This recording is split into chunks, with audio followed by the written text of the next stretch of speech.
Praise the Lord. ஒரே ஒரு வசனத்தை கூட காண்பித்துக் கொடுப்பேன். சங்கீதம் 18ஆம் அதிகாரம் 30வது வசனம்.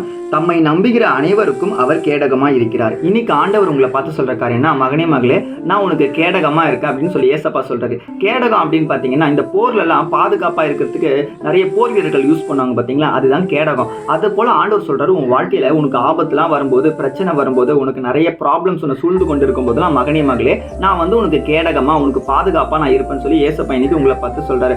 அதுவும் தம்மை நம்புகிற பிள்ளைகளுக்கு தான் கேடகமா இருக்க வசனம் சொல்லுது. நம்ம நம்புறதுனா என்ன விஷயம் அப்படின்னு பாத்தீங்கன்னா, மேல இருக்க வசனத்துல சொல்லப்பட்டிருக்கு, தேவனுடைய வழி உத்தமமானது, கர்த்தருடைய வசனம் புடமிடப்பட்டது. அப்போ கர்த்தருடைய வசனத்தின்படி நம்ம வாழ்ற பிள்ளைகளா நம்ம இருக்கிறோமா?